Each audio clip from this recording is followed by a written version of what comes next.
Hey everyone, welcome to Zealots. I'm Forrest, I'm Major. No, I'm Robbie.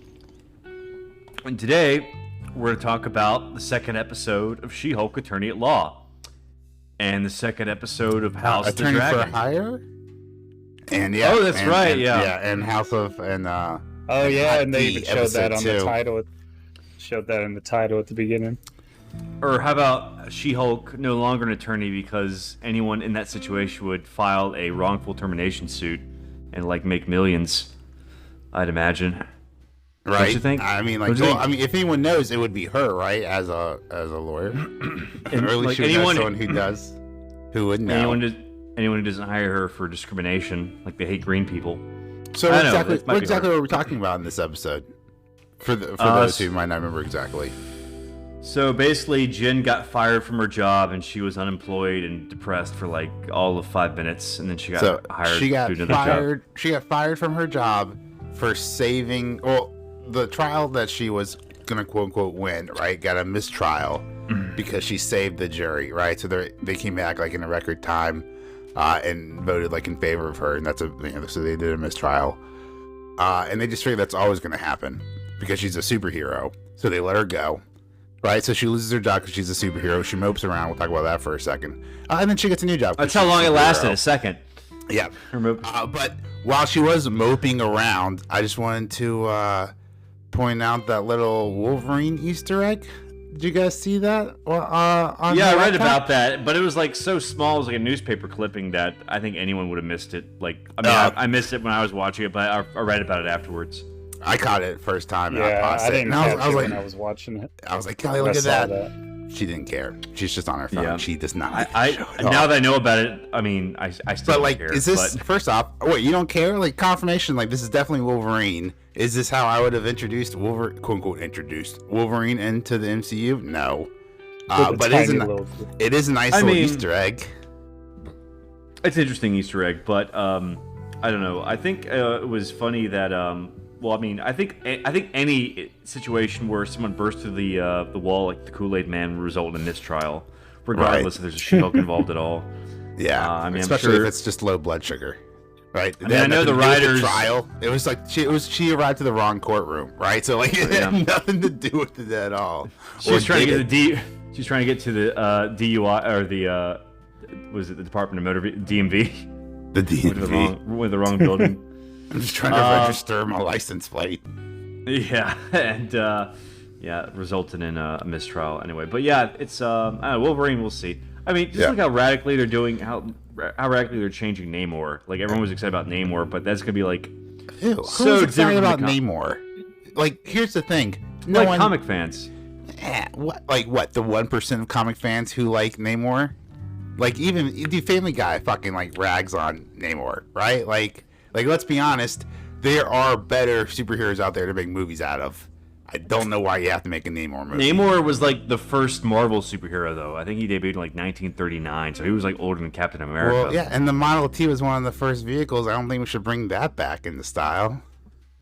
I know it's cheaper. We get better. That argument doesn't hold much water because Batman came out in 39 or Nice pun. 80, 90 years ago. Thank you. Doesn't hold much water, yeah. Yes. I don't know, it's just Namor, I think Stan Lee brought him back in Fantastic Four and sort of made him a villain, then sort of turned him into an anti-hero. And he's sort of he's more like a rogue than a hero. But yeah, the Speedo and the wings on the feet and the ankles don't make him very intimidating. But at least they gave him swim trunks instead of a Speedo. What and Wakanda Forever. I think the biggest implication that this means, so one of my favorite fan theories going around is that the X-Men could be introduced on the Earth 843 or whatever from Doctor Strange and the Multiverse of Madness, right? Mm-hmm. And then we have an incursion, and that's how we get mutants into the 616, right? Earth. That's one popular theory out there. But if Wolverine's going around now in our present Earth 616, right? Then that totally just says disproves that theory, that because mutants are already here. Well, and Kamala's a mutant. Who's the first mutant you would want to see, Robbie? Ooh, who would? Jazzler, of course. Jazzler. Dazzler. I don't know. She was like a disco mutant. Like she had the power to like turn into a disco ball or like refract light. It was really stupid. That was like a dumb answer. I mean, it was like a purposefully ironic answer. I don't know. Maybe it's okay. I really want to see Nightcrawler. Wolverine does pop up if they throw a little. Only if he's in costume and they get an actual like short-statured actor. I know like Taron Egerton's being like shopped around. I know Daniel Radcliffe was. Shia LaBeouf. Tom Cruise, probably. Would you do Tom Cruise as Wolverine? No, would you dig that? Wolverine's supposed to be ugly. That's the thing. Like he's supposed to be like a short, like he's literally like 5'3". Excuse me, can I reference Tropic Thunder? Go ahead. No, I am. Tom Cruise played the fat, big ball, like super hairy prosthetics producer. Yeah, with prosthetics. Yeah, like this is another movie. Why can't he do that here? You could do prosthetics. You know what would have made a perfect Wolverine back in the day, like back when he was like in his 30s or whatever. This is Hollywood, Forrest. They're not gonna hire an ugly person as woke as Hollywood's trying to get. You'll have to go across the sea to the BBC to find ugly people on TV. When I said, I mean, he's not like Wolverine isn't like ugly. He's like definitely rugged and hairy, but he's like he's not Tom Cruise. Tom Cruise is like too much of a pretty boy to be Wolverine. That's my point. Yeah, I agree with that. He's more like Charles Bronson handsome than like Ryan Gosling handsome. After seeing what they did to Colin Farrell as the Penguin in the Batman, I have full faith in Hollywood makeup artists. They're not gonna have him like wear prosthetics and then a mask over the prosthetics. They're just gonna like have a guy like. Well, no, but I'm saying Hollywood has the ability to transform these pretty boys into these freaks. These monsters. Yeah, I don't know. I just think it would be easier. They probably want someone younger because Tom Cruise is like his late 50s. So I imagine they want someone like in their 30s because they want them to play the role for like 10 or 15 years. Maybe like early 40s. I think the guy they cast Hercules is like in his early 40s, right? He's not too young. Are you telling me that you don't believe in your heart of hearts 10 years from now in 2032 Tom Cruise is still not going to be running around trying to jump off of airplanes in Mission Impossible 17? You know he's going to be doing this for 10 more years? We've got a solid 20 more years of Tom Cruise before he shifts into some kind of weird George Clooney kind of role in his older age. Ocean's 14, more toned down, which is going to come next. Yeah, I don't know, but anyway, my perfect cast would be Scott Conn. Remember from Ocean's 11? Great segue. I didn't even mean to do that. From like Ocean's 11 movies. Scott Conn. He's like 5'5" in real life, so like the stature, and he can grow really good mutton chops. So he would have been perfect. That's very important. Yeah. So if he just like dyed his hair black, and he's like the perfect amount of hair. Let me ask you this: if they cast someone who's over 6 foot tall, are you going to kill yourself? Are you going to boycott this movie?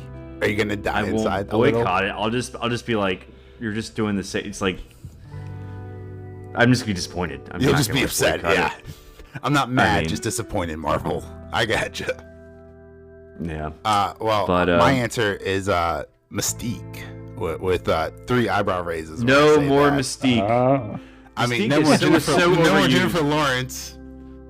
Mystique is not even like that big of a deal in the X-Men comics. She's like, a minor villain, but she was like way too like overexposed in the. Can I tell you what? I actually, on accident, I know we were going to be like tangenting this hard, but I've actually went through and just rewatched all the X-Men movies that are on Disney Plus, and you know what I gotta say? Way better than I remember. No, like first way two better. Were always good. Like the first 2 were good, and like my like dirty little secret, I actually kind of always liked Apocalypse. It wasn't great, but I always thought it was better than the trash people say it is online. But like Days of Future Past, I enjoyed it. Right, first class was pretty darn good. Well, I think Days of Future Past and First Class were always regarded as pretty great. I think Apocalypse was like just a disappointment because Days of Future Past was so good. Right. But I think Apocalypse was at least better. Was at least better than X-Men Origins Wolverine. Maybe it's just the cure rating. Like when I look back, like before I rewatched all these, when I look back, I was like, man, the X-Men the X-Men series had like 1 or 2 good ones, and then the rest were trash. And maybe like Disney's just doing a good job of gatekeeping just the good ones on Disney Plus. But I went and watched like the live action ones, and I was like, these are way better than I remember it. Yeah. Well, I think it's like just Last Stand, X-Men Origins Wolverine, and Dark Phoenix are like the bad ones, or like the really awful ones. What if Magneto shows up? I do like Magneto. I love Magneto, but what's Magneto without Xavier? Oh man, how it gets like so down to it when he took the metal out of that guy's blood. That was a pretty crazy scene. We ripped out Wolverine's skeleton one time. And then he uses like little flat platforms to walk out of there. Okay. Wasn't there a really... This tells you how much we enjoyed She-Hulk. Yeah. Wasn't there... yeah, we just keep talking about mutants. I mean, to be fair, she doesn't even enjoy being She-Hulk, so... That's true. There's a really memeable cartoon moment where like Magneto, I think he gets beat by Reed Richards in the Fantastic Four because Reed Richards makes a gun out of wood, but it looks like it's a metal gun, and so like Magneto thinks he can take it over. That was from like a really stupid cartoon though. That wasn't like the comics. Like Stan Lee wouldn't have written that. Oh no, that wasn't the comic. No, I'm saying it was memeable. Yeah, the Saturday morning TV shows or whatever. But based on that hilarious memeable moment, I wouldn't mind Fantastic Four introducing Magneto. Like that would be a really funny moment. It would everyone would hate it, but everyone would hate it. Powers. Yeah, it would make Magneto look really stupid. But let's be honest, the writing's gotten so effing bad in Phase 4 that I wouldn't put it past Marvel to write something this terrible. He's gotta have the funny, my magnetic powers. Do it for the memes. I tricked you, Magneto. That gun's made of wood, and I just painted over with silver. Oh, okay. I'll just kill you now with a real gun. Anyway, yeah, because once you told Magneto, they haul him away in metal handcuffs. I put him in a squad car. I guess he was just so dejected that he stopped working his powers. But back to She-Hulk. So yes. First, let's talk about that awful family dinner. That awfully unfunny, cringely bad dinner that made me want to stop. First thing from the family was she's walking to the table. It's like, oh, you got fired. Who thought that would be funny? No one. I mean, I know this show doesn't like men, but it's I know some stupid guys. No. This show doesn't like men. That stupid. This show hates men. Her fucking douchebag lawyer buddy. When they're in the bar, she's getting hammered after she gets fired. He comes up to her and they're just talking or whatever, and to leave, he's like, I see a hot girl over there, I'm gonna go talk to it. Emphasizes it instead of she. And it's dude, jeez. No one fucking talks like that. And honestly, She-Hulk wouldn't just trip her or trip that guy or this is just dude, what? No, that's not how people talk. It's unless he's Buffalo Bill, and it's he's gonna take her to his dungeons, and I mean, lotion on its skin. 1 in a million people are completely incel chat assholes, and maybe that's the 1 in a million guy, right? Maybe he just has to work them, but it's weird, especially because we breezed over another thing because I was too busy talking about Wolverine. Can we just stop for a second? Her phone screen lock is a picture of Captain America's ass. Right? Which I don't blame it. That is America's ass. But if Bruce Banner had a lock screen picture of Scarlett Johansson, the Natasha Romanoff's ass, in leather, right? That would be problems. Right? Disney would be canceled overnight. The show would be over. Right? But they're nah, it's okay if I do it. It's funny because I'm just it's America's ass. Yeah, I'm just sexualizing a man. that's totally okay in this Hollywood culture. Doesn't really understand how double standards work. But you know what makes it so poignant is that House of the Dragon has such a strong feminine story, and it does it without even trying. And it's just these two juxtaposed next to each other because they're coming out at the same time. Just shows you how bad the writing is for Shulk. In my opinion. Same thing with Why the Last Man, where there's no men, and yet the entire show they're blaming men for their problems, and they're blaming the one man just for being a man and for surviving. But that show's canceled. Yeah. But they're my Hollywood's learning their lesson.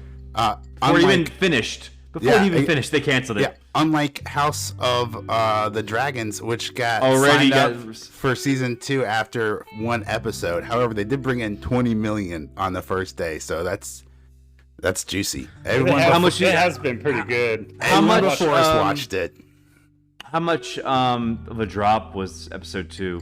Was it the stats haven't come out yet on that. I don't think from Nielsen. Or at least it haven't dropped down. Though. It's probably like less than half. Or at least it's probably like in the millions still, but I don't know. We'll see. But yeah, I bet She-Hulk. So she there was that awful dinner, and like her mom was like trying to. I don't know. Anyway, I don't even want to think about it. But let's move on to the next scene. So she gets hired by the Holden Holloway guy, and she has to be She-Hulk the entire time. She's a lawyer now? Which is the opposite from the comics, right? So in the comics, she's asked not to be She-Hulk, and she's upset about it. In the TV show, she is asked to be She-Hulk and is upset about it. Well, I think this is like based off the Dan Slott run, where she's working for the Holloway law firm, and I haven't read it, but I think it's funny like this. I would imagine this law firm has female lawyers, but I think she walks past the conference room. It's all male lawyers, and we're just assuming I didn't notice. They're all asshole. Didn't notice that there's anything going on. I mean, like as far as like the gender of like the lawyers around them, I noticed. Well, the conference room was all men. Oh, the conference room, yeah. I was thinking like the lobby where they're rocking around. Because there was that scene where she walks by a whole office full of comics that they use for quote unquote research, which is another nod to the source material. Yeah, I probably haven't read any She-Hulk. Probably won't. But I thought it was interesting. Like the one guy who comes in with the basket.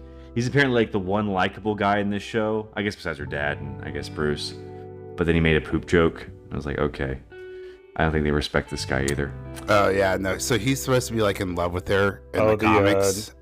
Yeah, that's her love interest. Doesn't give a shit about him. Has that map to the good bathroom? Right. How does he know which is the good... Like, so I was thinking about this. How does he know which is the good female bathroom? Like, did he... They must have gender neutral. They must have unisex bathroom. He's cleaning it, maybe? Yeah. Or I like to think he went around surveying. He's like Quagmire. He's like Quagmire. He's hiding in the bathroom, watching ladies go to the bathroom. So that's why he wants to go to them. Remember the episode where Lois goes to the bathroom and like Quagmire's just there above her, like in the stall. Who else but Quagmire? I know the best places to poop. I got some videos I can show you. It's on Disney Plus.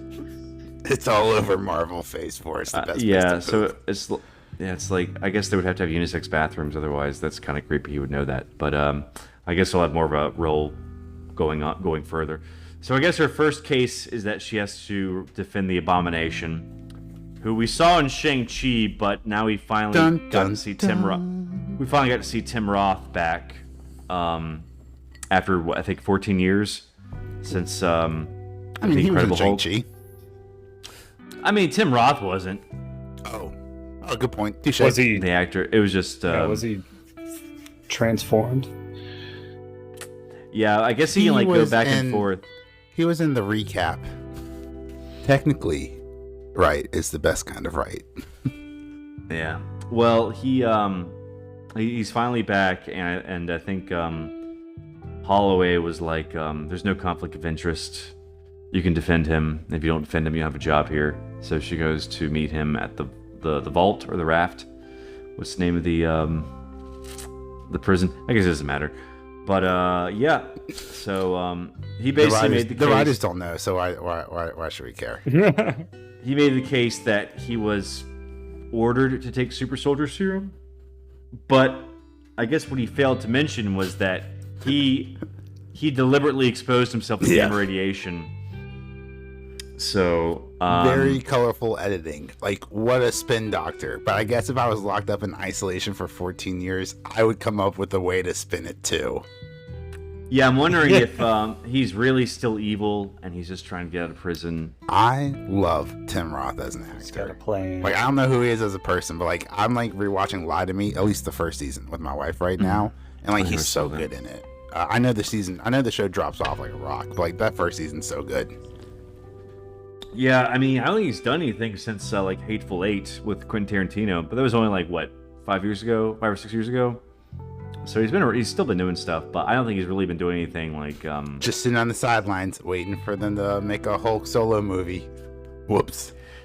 Yeah, well, at least I guess he'll be like, I've seen in the promos he has a more accurate Abomination appearance. He has like the creature from the Black Lagoon ears or whatever, and yeah. So I'm wondering if the leader or remember the guy from the last Hulk movie with the big brain, right.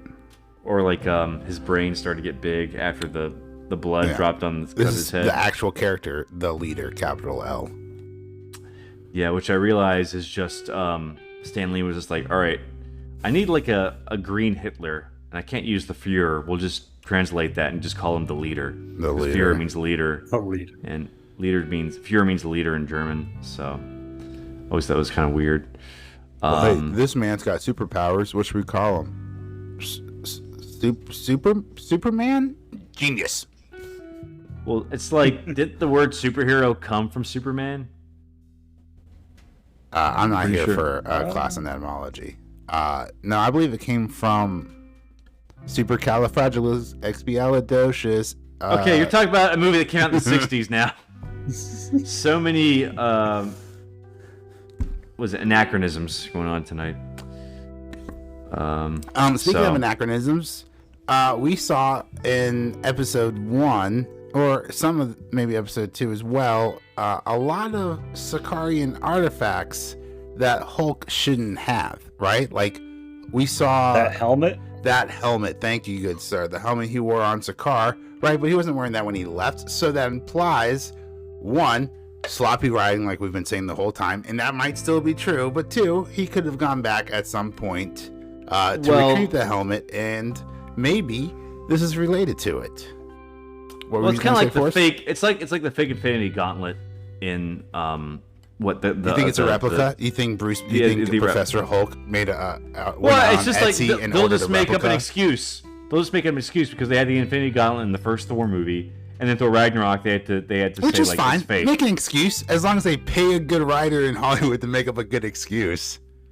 Yeah, I think it's basically they'll never address it. Well, no, I think like the ship that picked him up had the helmet, so he didn't need to like leave with it, and he didn't need to go back. But didn't they show the helmet before that ship showed up, or was it after? No, I don't think so. I mean, you mean like in the ship there? You mean in the ship there was a Sakaran helmet? Right. That's what your theory is. That's what you're saying. So my theory is like the ship that made them crash, that ruined Jen's life. Mm-hmm. Brought him that helmet. But like by the time it gets like Avengers Secret Wars, it's gonna be like normal for her to be She-Hulk at this point. Yeah, I mean it's gonna be normal for her to be She-Hulk by the time this series ends, unless there's no character arc, which might also be possible. But we might get some kind of explanation here, or do you think that we're not going to see Bruce for a couple of? Do you think they just wrote Bruce out of this series? I think they wrote her out. I think they wrote him out for like the rest of the season. Yeah. I think the last episode there's going to be a tease for World War Hulk, which that would be nice. It's gonna be vastly different from. I don't think I've read it, but it's gonna be vastly different from what we know as World War, because they already did like Planet Hulk in Ragnarok. So are they going to like redo Planet Hulk when he goes back to Sakaar, or are they going to just do World War Hulk? I don't know, we'll see. It's going to be like a inferior version, but I haven't read either of those. Anyway, so she's talking to Abomination. She agrees to defend him, and she thinks she has a case to get him free or get him on parole. And we find out that he's been writing to Bruce while he's been in prison. Don't cross that yellow line. Yeah. Or nothing will happen. That yellow line. Or nothing will happen. Just a bunch of alarms go off or something. Yeah. Apparently that was not. Remember this? Yeah. That's what you call setup and no payoff. Yeah. You want to talk about that, like Chekhov's gun, right? They also, for a second, I thought they were going to do some clever writing and kind of like make a subtle nod towards Silence of the Lambs, like with the situation, like going back to like the bad guy to try to learn more or whatever. You know, they were talking about like eating like the beans or whatever, baba beans, and exactly. She made the Silence of the Lambs reference, and then she was like, "Oh, what's the Silence of the Lambs?" And I was like, "Oh, that wasn't a subtle nod. That was a pop culture reference." Marvel, you got me again. Yeah, it's pretty low hanging fruit. Like, you know, if you're visiting someone in prison, can you not think of anything else besides Silence of the Lambs reference? But you know, so. Trying to think. So she talks to Abomination, and he apparently has like 7 wives, or like 7 other women he's been writing to. I'm wondering if one of the women he's been writing to is. That's what he said. I thought he just said 7 other members or 7 other people. I think they might have said women. It's like a lot of women like who are crazy write to prisoners. Right, because they want a man who won't cheat on them, I guess. Well, I was kind of hoping he was writing to the Thunderbolts, like he was going to get out and he was going to form the Thunderbolts. I was hoping, but like, that would make sense if it was all women. My theory is he's writing to Titania, and like he was sort of like behind the whole what was it? Her Jin getting fired. Break-in. Yeah, no, he was behind low blood sugar. Yeah, so I think like he told Titania to interrupt the trial and to fight She-Hulk. So maybe that's why Titania lost so easily, is because it was all staged, and she's working for Abomination, and it was all a ploy to get her fired, and to get work at GS, or was it whoever the law firm is, and then he would ask the law firm to represent him, and ask She-Hulk to represent him specifically. So I'm wondering if he's like mastermind behind everything. What do y'all think? That some Civil War. Sounds like good writing. So that is some Civil War level shit. You'd have to hope a lot of pieces fall right into place. What do you mean? Like Baron Zemo, like the amount of like that's some like Dark Knight, the Joker, the Baron Zemo in Civil War. Like that is some deep planning to make that happen. Oh, just like, hey, Titania, go interrupt this trial, then She-Hulk will get fired, and then she'll have to work for this law firm who will represent me, and then she can get me out of prison. I hope they take him back. But why wouldn't he just hire her at her current law firm? Because she's a prosecuting attorney. Oh. So we had to get her fired so she would become a defense attorney so he could get her to represent him. So it's all part of the plan. Plus, this way you can get Daredevil, who's a prosecutor, right? And this you get Daredevil to go against She-Hulk in the courtroom. Well, Daredevil's also a private practice. Although I think in the Charles Soule run, he does become a prosecuting attorney. So they could do that, but I think he's typically a defense attorney, or usually represents the little guy. I'm wondering if he's gonna, because I know he's gonna be in the show, and I'm wondering if they're gonna go up against each other for Abomination or a different case. I mean, he's wearing like the old costume. Abomination would wreck Daredevil. I mean, like Abomination when he's like on the stand. Oh, he's gonna wreck Daredevil on the stand with like his gamma logic. I can hear you're lying. I can hear your regular heartbeat. Oh wait, you're an Abomination. I have no idea what your heartbeat sounds like when you're telling the truth or when you're lying. You can't say that because Daredevil would give away his identity. Although I have a strong feeling they're gonna do the Out storyline from Brian Michael Bendis' run when they do Born Again. That's basically where the tabloids reveal that Matt Murdock is Daredevil. And sort of destroys his life. Yeah, it's sort of like they did Born Again sort of with season 3. Although I think in Born Again he got Matt Murdock disbarred, but that didn't happen in season 3 because he wasn't a lawyer. That season. Man, a bunch of great hallway fights in that series. Yeah, it was like a prison fight. Which I thought was okay. I wonder if they're gonna do that in Born Again. So, I wonder if they're gonna bring back Stephen S. tonight. But I mean, I know Feige's a control freak. He's more worried about like how it's gonna tie into Avengers than he is about like making like a good standalone show. Well, I mean, that's So, his I don't job. know. His job is to make sure all the puzzle pieces fit and to hire his people job who will should make be making good shows. shows. His job should be to hire people who make good shows. Which I He, think he's been failing at. he interferes with that, so he like, well, this has to tie into Avengers 17, you know? Right. It's like, who cares?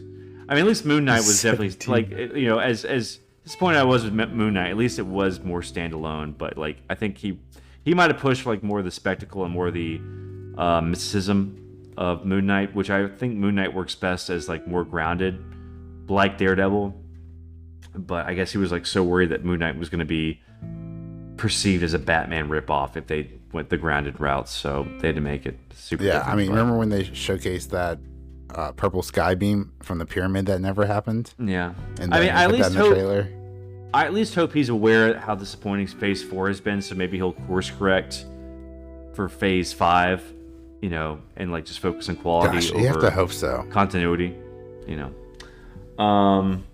But, you know, I mean, like, even like, you know, every Marvel phase has been mostly mediocre anyway. There's maybe like only like 7 movies, only 7 MCU movies I actually really enjoy, and the rest have just been mediocre to passable. So, like, you know, the quality of the MCU as a whole is highly, highly overrated. It's but the sum is greater than its parts. Right? Like, let's not bash Marvel too hard. Like, they're the only ones who've been able to do this even remotely successfully. And like what they have Fast and Furious, incredible. Fast and Furious is successful, but it's not good. Then Harry Potter is successful. Yeah, but like those are like Transformers 5, Transformers 6, Fast and Furious 7, Fast and Furious 8, Harry Potter Part 2, Part 4, right? Like this is a cinematic multiverse, like a universe, like with different titles that aren't connected by numbers. It's just sometimes like, with it depends on what you characters. It's just like, do you care more about continuity or do you care about like, the individual films being high quality? Like, I care more about just the individual films being high quality. I don't give a shit about continuity. I agree with that, but I think continuity is the easiest thing to fix, right? Like, there should never be a continuity error when, like, Disney, with its market cap, with its buying power, should be able to hire some YouTuber, right, and pay them $50,000 a year, plus they can do their YouTube gig on the side, right? And just, you know, just run through the script and maybe catch like the time error at the start of that Spider-Man movie, right? Like that's like it's out there. This is just laziness, right? Sometimes you write a bad movie, right? Like it's subjective. Like you might think it's good, you might think it's bad, you might think that's cheesy, you might think that's a corny line, right? Like it's, you know, art's subjective, but continuity is just laziness. You should always be able to catch continuity in the editing room. Well, it's like even Far From Home was like had continuity errors. Like everyone believed Mysterio, even though millions or thousands of people saw the holographic projectors. So that should have told them he was lying. And right, and they all had cell phones. Like they weren't all recording it. Yeah, like, everyone was recording. Yeah. How is that not shown? And time travel in Avengers Endgame was completely. I agree. The writing has been shit lately. Like just not good at all. Well, it's continuity. That's what I'm saying. Like the rules in one film don't apply to the rules in another film. So that's like continuity's being broken. You know. But anyway, so let's finish up She-Hulk, and then we'll talk about other things. Really, just like one more scene. So she agrees to represent Emil Blonsky, and then she gets home and she finds out that he already broke out of prison to fight in the fighting tournament from Shang-Chi. Dun dun dun. I was like, okay. Yeah, where was that comic? Continuity. So I'm guessing Wong is going to show up in the next episode, and we'll probably find out why he was breaking Abomination out of prison. Ooh, worst answers only. What's Wong's excuse? Worst answer only. He's lonely. No, he's lonely. He's lonely. What about you, Robbie? Worst answer only. My real answer is that maybe he and Blonsky served in the British Marines together, because Benedict Wong, despite being, Asian, that's his race, his nationality is British, I think. So they could just like say that he was, serving in the British Marines with Blonsky, and that's how they met each other and they became friends, and they're old war buddies. So, I like it. Because I was doing worst answers only, thought that the prices the rent has become too expensive in New York, so Wong needs to get a roommate. So he broke Abomination out because no one else would be his roommate. Yeah, like how she Well, those pointed should be out, in London. how much are they getting paid, or what's their healthcare like? Do they offer maternity Or they leave? showed when You get to save the world. Yeah, I don't know. It's kind of when he weird. was trying to apply for a loan, trouble getting a loan. Well, I think Right. like most of them, I think like they all had day jobs. Like obviously, Iron Man has Stark Enterprises. That's his job. Bruce Banner. Well, Hulk wasn't really part of the Avengers until like after the 4th issue. So like, he's really not a major Avengers member in the comics. But I know like I think Captain America's day jobs, like he's an illustrator. And I think who are some other Avengers? Ant-Man and Wasp. Like I think Ant-Man's just a scientist, is his day job, and like Wasp is a socialite. Or I'm not sure what they do. And who's some other Avengers? Thor. Thor's like a doctor in his day job, and he's a god. He doesn't need a job. Right. And then Hawkeye, I think, works for Shield. Black Widow works for Shield. Although I think she's this not is like a major brilliant. Avengers. That way, when they blow up a city on accident, and you sue them to hell, they don't have anything. They're dirt poor. Ha, Black joke's Panther's on a you. king. Joke's on you. I don't have any money. Yeah, so it's like they didn't really have like benefits, or they weren't really paid. Which is terrible. Definitely seems like should have been better. Yeah. Do better, You gotta remember- Senator. That's a reference to that terrible fucking TV show. Oh yeah, let's not even think about that. So yeah, so what do you think? So I guess like next episode, Wong will show Do up. Like better, I said. She-Hulk. Do better. Yeah. All right, I guess we can talk about House of the Dragon. I didn't watch it, but Let's talk about that y'all- hot D. Return of Game of Thrones. Robbie, did that intro take you by surprise? It took me by surprise. Did you get the feels? Oh man, with the crab. Like one I of was, the- that was crabs. that was one of the first scenes. Mm-hmm. Yeah, that was creepy as could be. I was like, oh yeah, it's the crab. Oh, guy. did And someone it was visit a like, brothel in man, this episode? But I love the jokes. Keep them coming. No, we're talking about the crab man. Whoa. Crab so they were- people, crab. So that's who people. the crab. What do they call it? The crab feeders? Yeah, the people. Because that's what they're doing. They're feeding the crabs. Yeah, from So the are the free, crab What are those feeders? from the free islands they're attacking. Are the crab feeders from Game of Thrones, or is this a From House of separate Dragons, thing? yeah, it's like in there. It's like an actual thing this is like an actual thing that's happened in Fire and Blood and Fire and Blood. You mean Fire and Ice? Yeah, no, the one House of Dragons is based off of. But the crab people were in Game of Thrones, right? Different crab people, or maybe the same crab people, but we haven't made that connection yet. At this point, no, They're this not guy. crab people. Yeah, the guy's face is Or just weird are they looking. called? So there's like an actual like weird kind of like semi crab people that I remember from Game of Thrones. Did and, they like, rip off my land crab script? Yes, they did. As crab people. Okay, Yeah. well, No, so we gotta sue basically 'em. they're just feeding them to the crabs, and it's pretty Yeah, good, and and they're it's just good. Not no holds, right? Nailing It's, them there. it's no flaying, right? They're not skinning them alive, thank goodness. But they're feeding them to the crabs. Game of Thrones is back, baby, and then we get hit with that juicy Game of Thrones intro. The OG intro. They brought it back. Really? Yep. So, like, the was intro for surprised. House of the Dragon is the exact same as So Game of the Thrones. song, I should say, the intro song Yeah. is the same. They have a new board, new layout. House of Dragon, totally different. House of Dragon. Hardy, you want this Not a cash hardy? grab, not a cash grab, Give not me a cash Emmys. grab, not a Give cash me grab, Emmys. not a Give cash me grab, not a Emmys. cash grab, not a cash grab, not a cash grab. So- Definitely Totally remember it more at the first. well, Yeah, for a person who has not watched Well, especially that the song. first Game of Thrones, you certainly knew a lot of that theme song.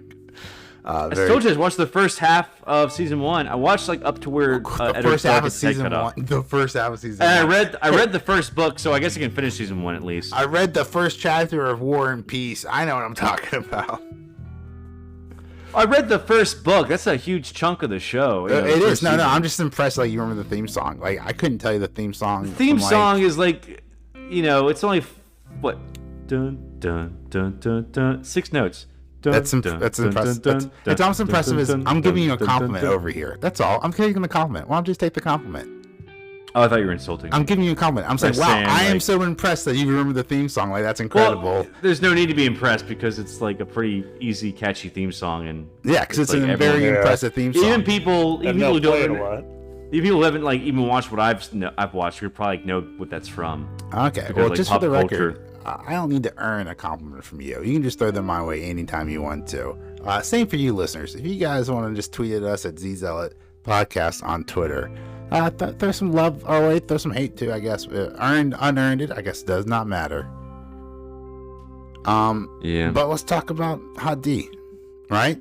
Rob, what'd you think about this episode overall? Oh man, it was a pretty good episode.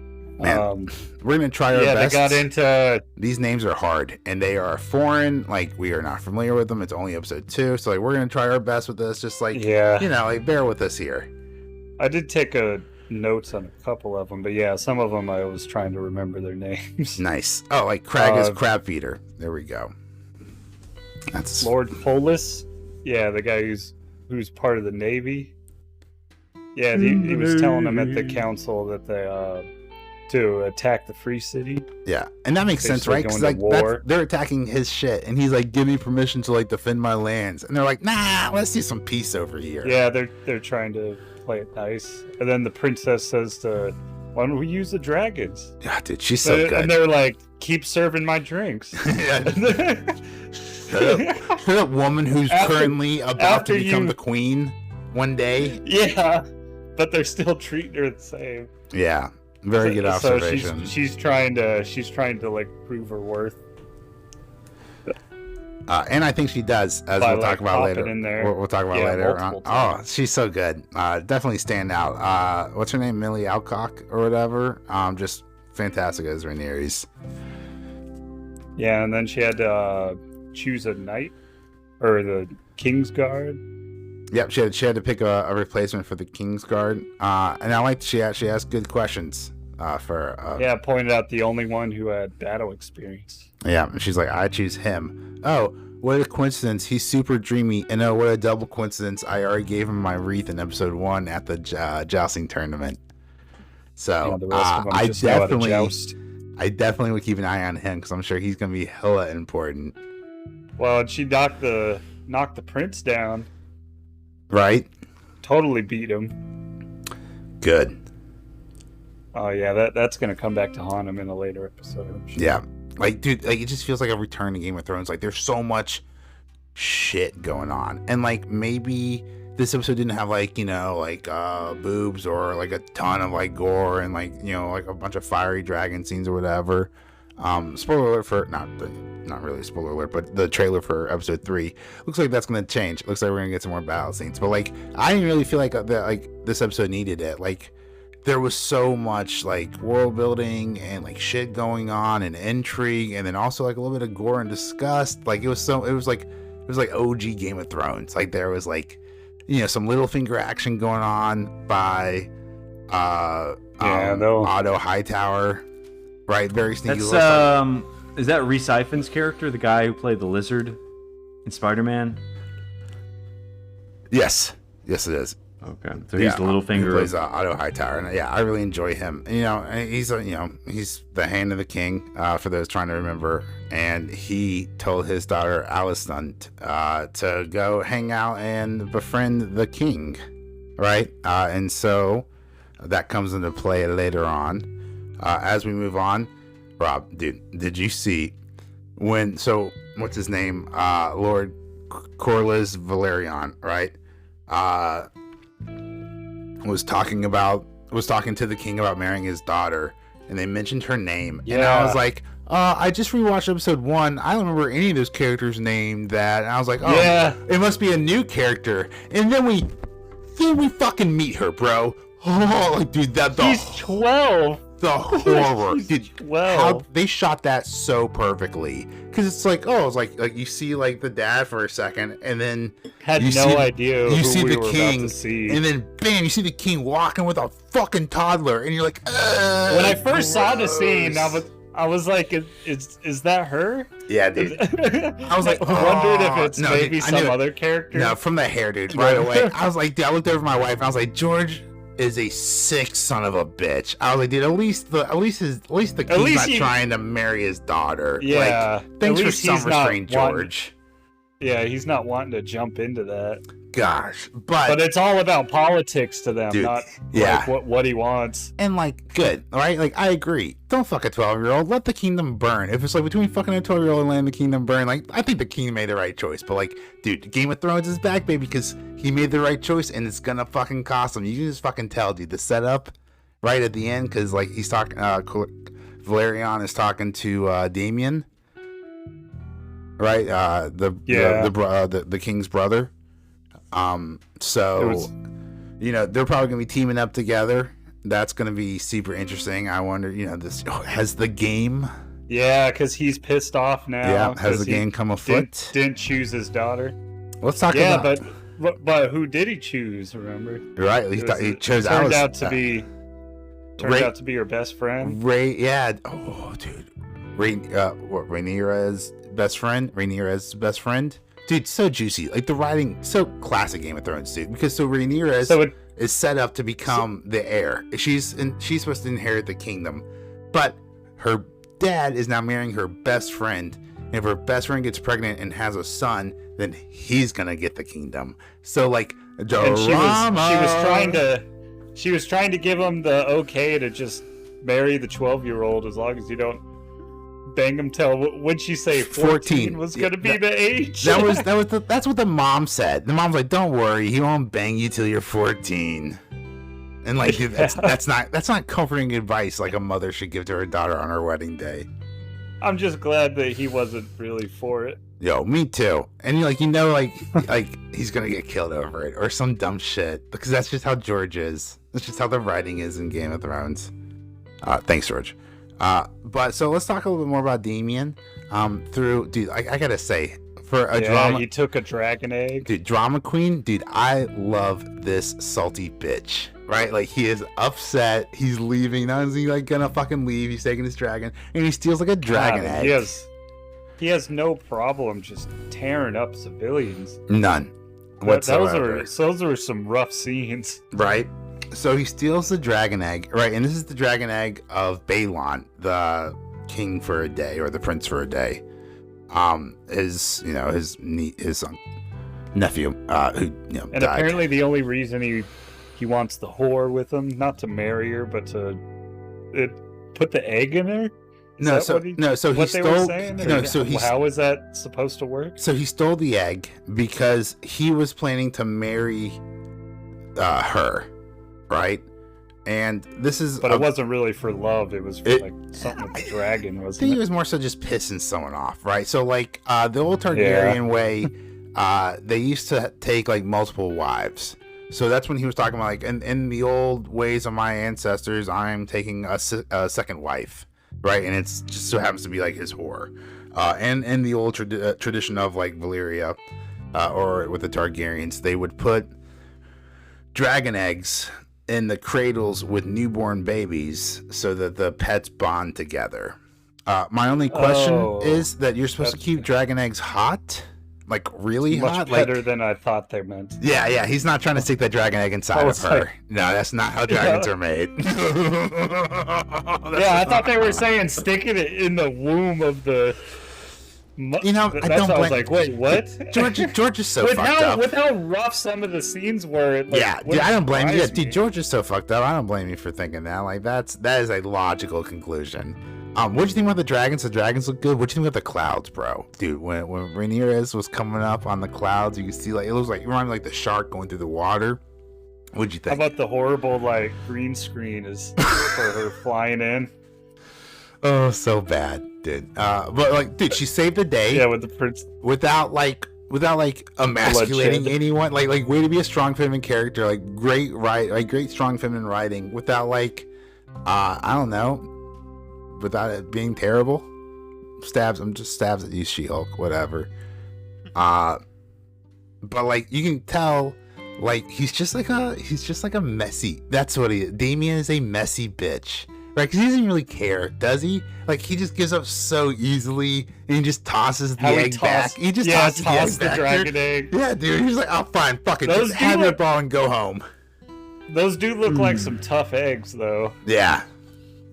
But still, like, he clearly wasn't, like, didn't care that much. If he was just, like, he was just, like, juggling the egg back and forth while he's talking. Exactly. But overall, very excited. My wife loved it. She thought it was a really good episode. I'm into thoroughly enjoyed it. And I know Forrest was thinking about it being a cash grab, and it's 100% a cash grab. It's a cash grab. But you know what? As long as they're doing a good job. As long as the writing keeps up, they can shut up and take my money. In other words, a fry, which is also coming back. Better Call Saul. Better Call Saul was the exact same thing. It was a prequel, and it was a cash grab, and but it turned out to be a really good show. And I'm sure this will be. I still need to watch season 6. I've watched season. Season 6. Robbie marathon that bitch. Season 6 it's not Netflix yet. I binged the crap out of it. That's I'm still awesome. Season 2. I gotta finish season 2, and then I'll probably move on to the next ones. But yeah, a lot of good stuff. All right. So, well, I'm very much looking forward to it. And I hope you guys are too. How many episodes are there supposed to be? Oh, that's a great question. For both seasons, both series. I mean, She-Hulk's 9, I think. Yeah, 9 for She-Hulk. And I imagine it's 10 for 10 for House of Dragons, 10 for the Hot D. Okay. Ooh, 8.9 out of 10 on IMDb, 83% on Rotten Tomatoes, and a 90% on Google users. Okay. Let's see how She-Hulk's doing. Let's just catch up with She-Hulk real fast. Oh, yeah. It has a better Rotten Tomatoes. 88 on the Rotten Tomatoes. What's the users? 63% on Google users, and really? only 5.1 on IMDb. It's not doing too bad then. I can't believe it's Rotten Tomatoes so high. Out of 10. No, I meant like what's the user score on Rotten Tomatoes? Oh, yeah, it's 60 something. Oh, the audience 78. Score? It's 78. Yeah, is that what it's called? It's 78 on Rotten Tomatoes, so it's a lot better on there. You can see. Oh yeah, but like IMDb, it's 78. I think people have been like review bombing it, but yeah, it's definitely not 78. I give it like a 70.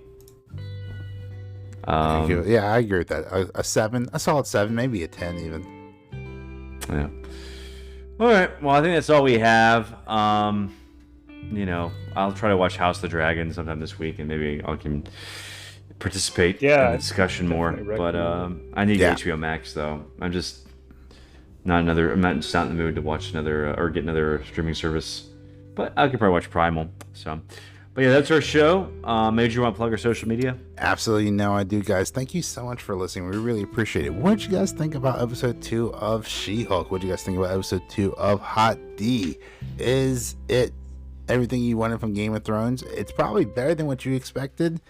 And it's definitely not peak Game of Thrones, but what'd you think? Keep that story coming. Yeah, right? It's somewhere in between. That and, story it already got announced. It already got signed for season 2. So, just let the baby ride, pay that $15 a month and find out where we're going with George R.R.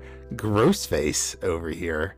What'd you guys think about the Crab King? Where is Damian headed next? And how the hell is She-Hulk gonna incorporate Daredevil, and will it be good? Let us know on Twitter at Zealot Podcast on Twitter, and then we'll also I think we'll drop a link to our Discord in the description if you want to. Don't forget, in app you can rate and review the podcast 5 stars. If you think it's 5 stars, that would be awesome. If you liked the podcast and you want to like the podcast, we would really appreciate it. It helps the almighty algorithm push it out so other people can hear us talk about stupid TV shows with our stupid opinions. I appreciate it, guys. All right. I'm Forrest. I'm Major. I'm Robbie. And we'll see you next time. Thanks for listening.